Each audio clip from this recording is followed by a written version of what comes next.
I dug that grave with my own hands on a cold morning in January 2019, and I have never walked back through those cemetery gates since.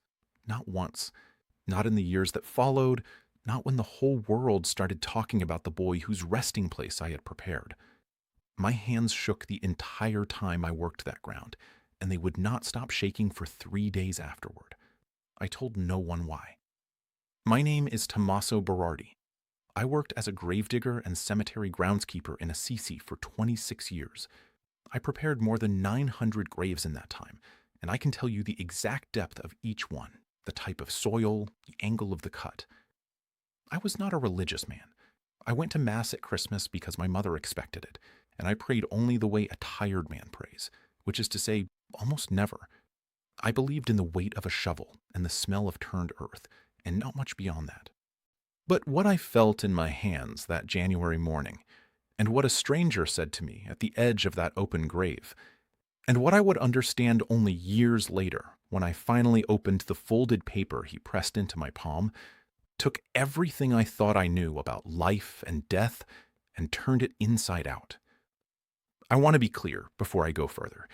I am not telling you about something I read. I am telling you about ground I cut, a temperature I measured with my own thermometer, and a man whose face I can still see when I close my eyes. For 6 years, I stayed silent. Today, I tell it all. I should tell you how I came to that work, because it matters for what comes after. I never chose it. My father dug graves in the hills outside Assisi, and his father before him. And when my father's back gave out in the autumn of 1992, I took his shovel, because someone had to. I was 23. I thought I would do it for a season. I did it for 26 years. I lived alone in a small stone house at the bottom of the hill, close enough to the cemetery that I could walk to work in 11 minutes. That was the whole shape of my life. Work, the house, a glass of red wine in the evening, and silence. I liked the silence. In my line of work, silence is most of the day. The call came on the 8th of January 2019. It was a Tuesday. The diocesan office phoned at 7:40 in the morning, and the voice on the other end was a young administrator I had spoken to maybe twice in all my years. He told me there was a special preparation needed at the Basilica Cemetery grounds, the section near Santa Maria Maggiore, and that it had to be done quietly and done right. He said a name I did not recognize at the time, Carlo Acutis. I asked him who that was. He paused for a long moment, the way people pause when they are about to say something they have not fully accepted. He told me the boy had died in 2006, that he was being moved, that there were people coming from Milan and from the Vatican to oversee it. He told me to keep it to myself. Then he said the thing that stayed with me. He said, "Do not be surprised by anything you see." I did not know what that meant. I assumed it was bureaucracy, the kind of careful language the church wraps around everything. I put on my heavy coat, took my tools, and walked up the hill in the dark. The cold that morning was unusual. The thermometer outside my house read -2 degrees Celsius when I left, and the frost on the cypress trees along the path had not melted by the time the sun came up. I remember because I checked twice. I always checked the ground temperature before I cut, because frozen soil behaves differently than soft soil, and a man who does not respect that will hurt himself. The earth that morning was hard as stone down to the first 30 centimeters. When I reached the section I had been directed to, there were already 2 men waiting in long coats, and a third figure standing slightly apart from them near the wall. The 2 in coats were officials of some kind. They had the careful, distant look of men who handle paperwork for important things. The third man was different. He wore a simple dark jacket, no badge, no folder. He was perhaps 50, with gray at his temples, and a face that looked like it had not slept. He watched me the entire time I unloaded my tools, and he did not look away when I caught his eye. The officials gave me my instructions. The grave needed to be opened in the existing plot, and a new resting place prepared with very specific measurements, deeper than usual, lined according to a sheet they handed me. I read the sheet. The depth they wanted was 2 meters 10 centimeters, which is deeper than the standard 1 meter 80 I had cut my whole career. I asked why.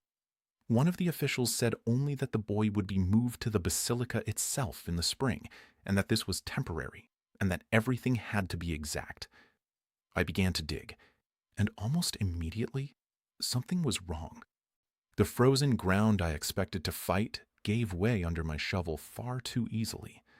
I had measured -2 degrees in the air, and the frost line that morning should have run deep. But 30 centimeters down, the soil was not frozen. It was soft. Not warm exactly, but not the hard frozen clay I had braced my whole body to break. I stopped.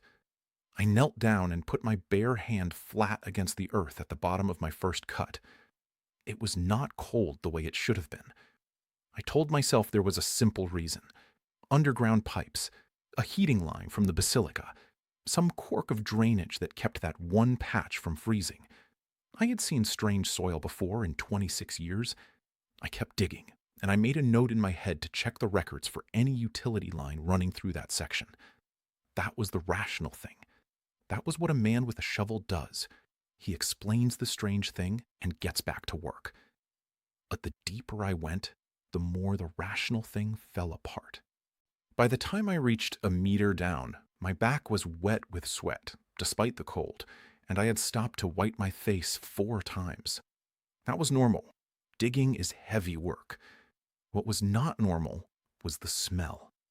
The earth that came up on my shovel did not smell like grave soil. I have smelled grave soil my whole life, and there is no mistaking it. A heavy mineral dampness with something underneath it that the living always recognize and never name. This soil smelled clean.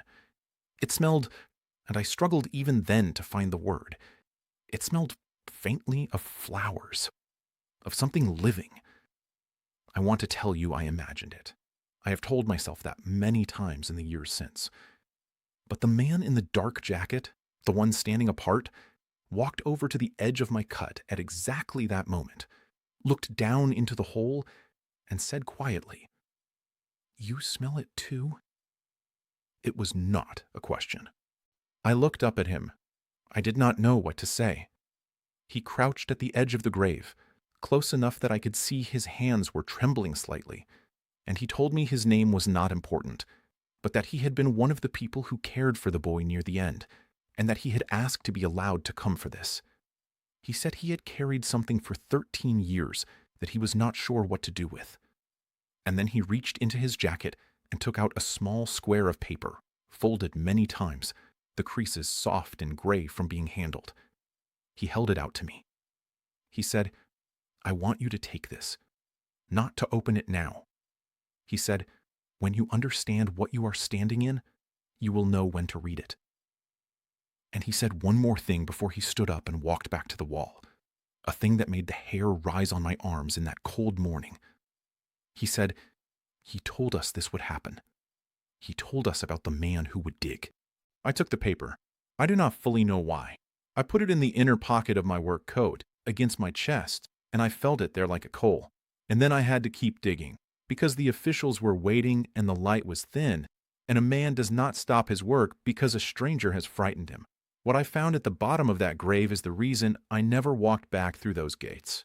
I reached the level where the original casket rested, and the procedure required that it be lifted carefully so the new, deeper resting place could be prepared beneath.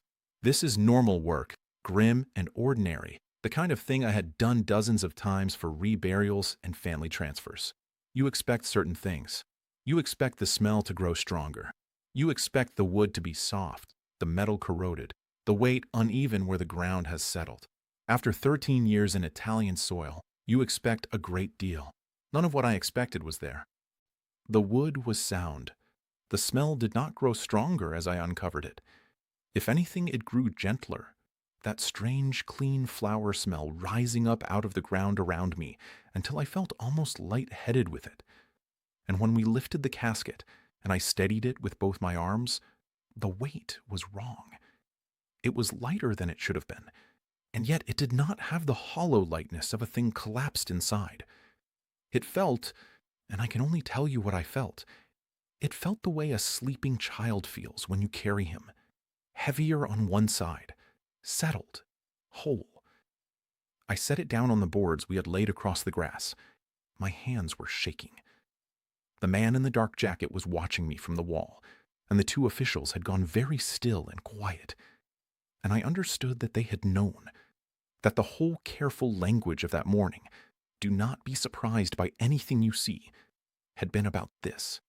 One of the officials knelt beside the casket and consulted his sheet, and said very softly that experts from Milan would conduct the formal examination, that I was not to discuss the condition of what was inside, that my job was the ground. And I nodded, because what else does a man do? But I had carried that casket. I knew what my own arms had felt, and it did not match anything I had learned in 26 years of putting the dead into the earth. I want to give you the cold facts, the way I would give them to a man who did not believe me, because that man was me that morning. The air temperature was -2 degrees Celsius. The frost line should have run to at least 40 centimeters, and it ran to nothing. The soil at 1 meter measured, when I finally pressed my thermometer into it out of pure need to know, 11 degrees Celsius. 11! In January, in frozen ground, at a depth where the soil should have matched the air. I checked the thermometer against my own hand. I checked it against the air, and it read the air correctly, -2. Then I pressed it back into the grave wall, and it read 11 again. That was the moment the strange thing stopped being a thing I could explain. Underground pipes do not raise soil to 11 degrees in a uniform column. Drainage does not make earth smell of flowers, and no quirk of any utility line on earth changes the weight of what a man carries in his arms. I finished the deeper cut because I had been paid to, and because my body knew the work, even when my mind had left it entirely. I lined the new resting place to the exact measurements on the sheet. The experts came that afternoon, men and women in plain clothes with cases, and they closed off the section, and I was sent home. I walked down the hill in the gathering dark with that folded paper burning against my chest, and I did not open it. The stranger had said I would know when. I did not know yet. I knew only that I could not go back up that hill. If what I have told you so far has touched something in you, I want to give you something before I go on, because I think you may need it the way I needed it. I prepared a novena to Carlo Acutis, completely free, so that you can pray for whatever you are carrying inside, the way I was carrying that folded paper without yet understanding it. It is in the description, the first link right below this video. Download it and pray it over these 9 days. But before I tell you why I am asking you this now, I have to go back, because 3 days after I came down that hill, the trembling in my hands had not stopped, and I went looking for answers, and what I found made the morning at the grave look simple. I did not sleep properly for those 3 days. I would lie in my small stone house and feel my own hands twitching against the blanket. Not violently, just a constant fine tremor that I could not stop by holding them still. I am a man who has carried the dead. I do not frighten easily. But my body had decided something my mind had not caught up to, and it would not let me rest. On the 4th day, I drove to Monza. I told myself I was going for an unrelated reason, to visit a cousin, but that was a lie I was telling myself, and I knew it. The boy had died in Monza, in the San Gerardo Hospital, in October of 2006. I do not know what I expected to find at a hospital 13 years later. I think I needed to stand where his life had ended, the way I had stood where it had been laid to rest, because the two places had become the only fixed points in a world that had started to tilt under me. I never went into the hospital. I lost my nerve in the parking lot and sat in my car for an hour. But while I sat there, a woman walked past my window, an older woman, well-dressed, with a quality of grief and peace mixed in her face that I have only ever seen in mothers. She was speaking on the phone, and as she passed, she said a name, and the name was Carlo. And she said it the way you say the name of someone who is both gone and present. I knew, without being told, that this was his mother. I had read by then, in a newspaper I had bought at a service station, that his mother was named Antonia Salzano, and that she spoke about her son to anyone who would listen. I did not approach her. I was a gravedigger with shaking hands who had carried her son's casket and felt that it should not have weighed what it weighed. What could I possibly say? But I watched her in my mirror until she was gone, and a thought arrived in me that I could not shake. The stranger at the grave had said, "He told us this would happen. He told us about the man who would dig." If that was true, if the boy had truly said something about a gravedigger before he died in 2006, then the boy had said it before there was any grave to dig, before anyone knew where he would be buried, before I had ever heard his name. I drove home that night with a new fear, worse than the first. The first fear was that I had seen something impossible. The second fear was that the impossible thing had been waiting for me specifically, that I had walked into a thing that had my name in it before I knew it existed, and the folded paper in my coat, which I still had not opened, suddenly felt less like a gift and more like a sentence I had not yet read. When I got home, I took the paper out and held it under my lamp. The creases were soft. I could see there was writing inside, the shadow of ink through the worn fibers. My thumb found the first fold, and I stopped, because I heard the stranger's voice again. When you understand what you are standing in, you will know when to read it. I did not understand yet. I understood almost nothing. So I folded the paper back into my coat, and I made a decision that shaped the next 6 years of my life. I would find out who Carlo Acutis was, not from newspapers, from the people who knew him, and only when I understood would I let myself read what I carried.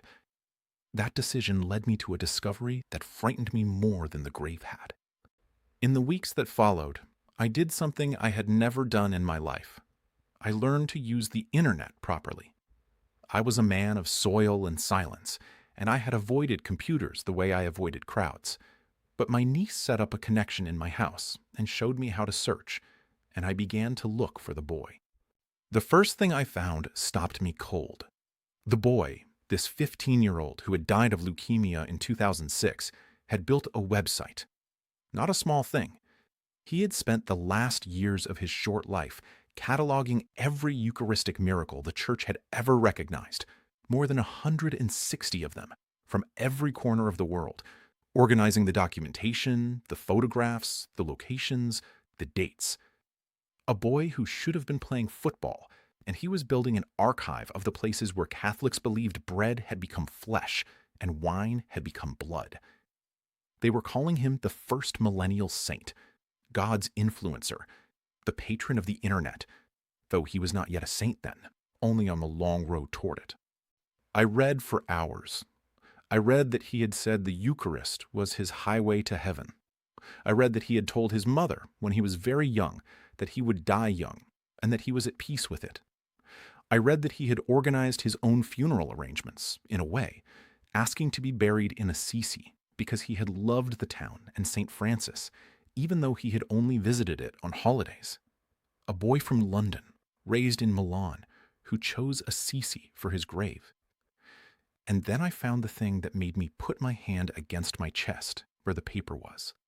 I found an account, in an old interview translated badly into the English I was struggling through, where his mother described how Carlo had spoken in his final days about the future, about things that would happen after he was gone.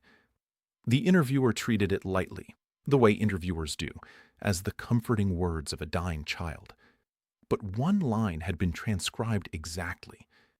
Carlo had said that his body would be a sign, that people who did not believe would be brought to belief through what they would find, and that even those who worked with their hands in the ground, those who touched the earth where he would rest, would be among the first to be shown. Those who worked with their hands in the ground.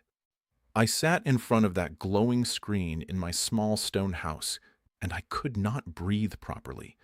He had said it. Before there was a grave, before there was a town chosen fully, before any gravedigger in Assisi had been assigned, He had said that the men who touched the earth where he would rest would be shown, and I had been shown. I had measured 11 degrees in frozen January soil. I had carried a weight that was wrong. I had smelled flowers in a grave. I needed to know if the stranger had told the truth. I needed to find him, or to find someone who had been near the boy at the end, and ask them directly, did Carlo Acutis speak of a gravedigger? Because if he had, then everything I had felt was not the trick of a tired man's mind in the cold. It was the keeping of a promise made by a dying child 13 years before I lifted a shovel. If that novena I mentioned is still sitting in the description and you have not yet downloaded it, it is there for exactly this kind of moment, when you are standing at the edge of something you cannot explain, and you need a way to pray through it. The first link, right below the video. Pray it for whoever in your life needs it most. And if these stories, the traces this boy left across the world, mean something to you, this channel is where I keep gathering them. But what I found when I finally tracked down a witness from his final days changed even the way I understood that morning at the grave. It took me most of a year to find someone who would speak to me. I wrote letters in my poor hand to the diocese, to a foundation that had been set up in Carlo's name, to the hospital. Most went unanswered. A gravedigger asking strange questions does not inspire confidence. But in the autumn of 2019, I received a reply from a woman who had been a volunteer at the parish in Milan where the Acutis family worshipped, and who had visited Carlo several times during his final illness. She agreed to meet me in a cafe in Milan. Her name was Lucia. She was perhaps 60, with steady hands, which I noticed because mine still were not. I told her, haltingly, what I had felt at the grave. I expected her to look at me the way people look at a man who has lost his grip. She did not. She listened, and when I finished, she was quiet for a long time, stirring her coffee. Then she told me about the man in the dark jacket. She described him before I could. She said his name was Father David, though he had not worn his collar that day at the grave, and that he had been a young priest at the hospital chaplaincy when Carlo was dying. She said Carlo had grown close to him in those final weeks, and that the boy had said many things to him that Father David had written down, because he could not bring himself to forget them, and could not bring himself to repeat them either. She said Father David had carried the boy's words like a wound for years, unsure whether they were the ramblings of a fever or something he had no right to keep silent. And she told me what Carlo had said about the ground. According to Lucia, in his last week, Carlo had told Father Davide that the man who prepared his resting place would feel the warmth in the earth, and would smell what should not be there, and would carry a weight that did not match the world. He had said this in October of 2006, lying in a hospital bed in Monza, when no grave had been dug, no plot assigned, no gravedigger named. And he had said one more thing, which Lucia repeated to me slowly, watching my face. He had said that the man who dug would be afraid, and that he should not be afraid, because the warmth he felt was a sign that death is not the end, and that the man should be given something to keep until he was ready to understand it. The paper. Father Davide had given me the paper because Carlo had told him to give it to the gravedigger. I sat in that Milan cafe, and I felt the whole shape of my life rearrange itself. I had thought I was a man who dug a grave and felt some strange things he could not explain. I was not that. I was a man a dying boy had described 13 years before I arrived, down to the fear in my hands and the warmth in the soil. The boy had not predicted a vague future. He had predicted me. The date had been October 2006. The place had been the earth in Assisi. And the name, when I finally understood it, would be in the paper against my chest. I asked Lucia if I could meet Father Davide. Her face changed. She told me that Father Davide had been gravely ill himself, that his health had collapsed not long after the exhumation in January, and that he had gone to a hospice. She did not know if he was still living. She gave me what she could: a region, a town, the name of a religious community that ran a house of care. And she told me one thing more, the thing that sent me on the road that would become the second great upheaval of my life. She said Father Davide, in his own illness, had begun to repeat that he needed to see the gravedigger one more time before the end, that there was a piece Carlo had given him only for the man who dug, and that he had not yet handed over all of it.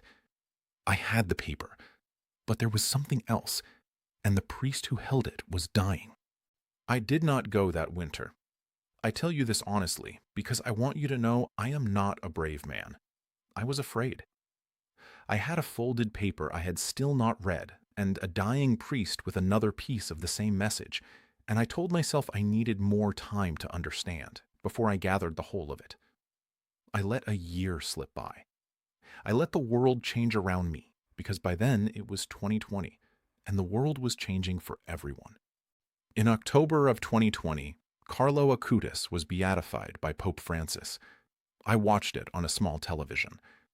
They opened his tomb in the Basilica of Santa Maria Maggiore in Assisi, the very basilica beside the cemetery where I had cut the earth, and they showed his body, dressed in jeans and trainers, a teenager who looked as if he were sleeping.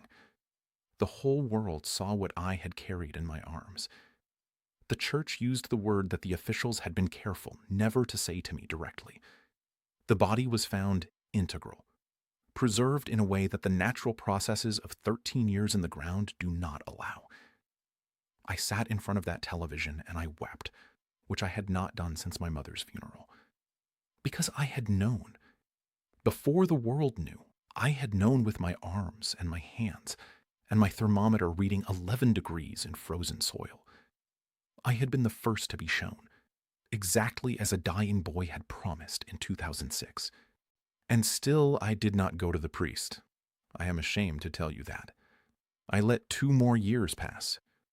What finally drove me to the road was not courage, it was my own body. In the spring of 2023, I began to feel a weakness I did not recognize, a deep tiredness that sleep did not cure, and bruises appeared on my arms where I had not struck them. I ignored it for weeks, the way men of my kind ignore everything, until a morning when I could not lift my own arm to dress myself. My niece drove me to the hospital in Perugia. They took my blood, and a doctor with a gentle, horrible face sat across from me and told me that my white cells were behaving in a way they should not, that there were signs of a leukemia in my blood, and that I would need to begin treatment immediately. Leukemia, the same word that had taken the boy at 15. I want to tell you what happened in that hospital, because this is the part one have never told anyone until now, and it is the reason I am finally speaking at all. I was admitted for tests and the beginning of treatment, and on my second night there, lying awake with the fear that comes in hospitals at 3 a.m, I finally took the folded paper out. I had brought it with me.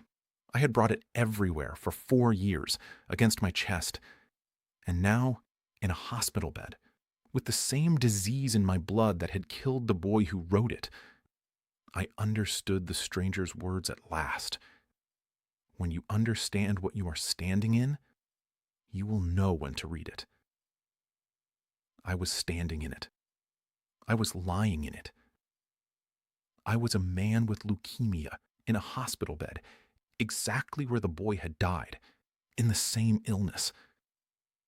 And the boy had told the priest to give the gravedigger a paper to keep until he was ready. My hands, which had trembled since that January morning, were steady for the first time as I unfolded it.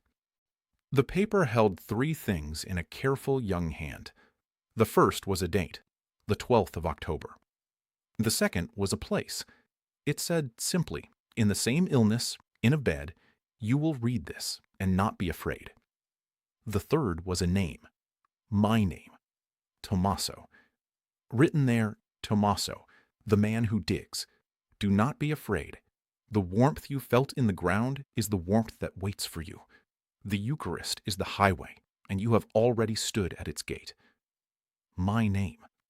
A boy who died in 2006 had written my name on a paper, the name of a gravedigger in Assisi he could not have known, given it to a priest, and the priest had given it to me at the edge of a grave 13 years later. And I had carried it, unread, for 4 more years, until I lay in the same illness in a hospital bed, and finally understood I was ready. I checked the date on the paper against the calendar on the wall. It was October. I had been admitted in the spring, but the treatment had been long. The relapse had brought me back, and the night I read that paper, the night I understood, was the 11th of October, 2023. The next morning, the 12th of October, the anniversary of the boy's death, a doctor came to my bed with results she did not understand and told me that my latest counts had turned in a way the team could not explain, that the disease had pulled back further and faster than my treatment alone could account for, and that she had no medical word for it, but that I should be grateful. The 12th of October, the date on the paper, in the same illness, in a bed, reading it and not afraid. I was not afraid. For the first time in my life, lying in a hospital with cancer in my blood, holding a dead boy's promise with my name on it, I was not afraid. The warmth I had felt in the frozen ground in January 2019 was in me now, in my own chest, and I understood it at last. It was not the warmth of soil. It was the warmth of a thing that does not end when the body is put into the earth. I had spent 26 years putting the dead into the ground, believing that was the end of them. And a 15-year-old boy had reached across 13 years and his own death to tell me, by name, that I had been wrong about the one thing I thought I knew for certain. I tried to find Father Davide after I left the hospital. I learned that he had died in 2021 in the house of care Lucia had named, and that in his last days he had asked repeatedly whether the gravedigger had read the paper yet. The community told me he had left a sealed note to be given to the man who dug Carlo's grave, if that man ever came. They gave it to me. Inside, in a shaking priestly hand, were a few lines. He wrote that Carlo had told him the gravedigger would not read the paper until he stood where Carlo had stood, in the same illness, and that this was how Father Davide would know the boy's words were true, and not the fever of a dying child. He wrote that he had waited his whole remaining life to learn whether it would happen. He wrote, "I am sorry I will not be there to see your face when you understand." And he wrote, "The boy was right about everything. Be at peace. I am in remission now. The doctors use careful words, the way the officials used careful words at the grave, because they do not have language for what they cannot explain. I do not need their language. I know what held me. Today, I do something I never imagined for a man like me. I speak. I have given my testimony to the people gathering the accounts of Carlo's life for the church, the same kind of careful officials who came to the grave that January, and they wrote down every word, the 11 degrees, the weight in my arms, the smell of flowers, the paper with my name. In September of 2025, when Carlo Acutis was canonized in Rome by Pope Leo XIV, made a saint of the whole church, I was there, a gravedigger from Assisi, in a borrowed jacket, standing in that vast crowd, weeping the way I had wept in front of my television, because the boy whose grave I prepared with my own shaking hands was now a saint, and I had been the thirst to be shown. I still have never gone back through those cemetery gates. People ask me why, and I tell them the truth. It is not from fear. It is because I do not need to. I do not believe anymore that the dead are in the ground there. I learned, with my own hands, in frozen January soil that measured 11 degrees, that what we put into the earth is a seed, and not an ending. I dug 900 graves, believing I was burying people. I understand now I was planting them.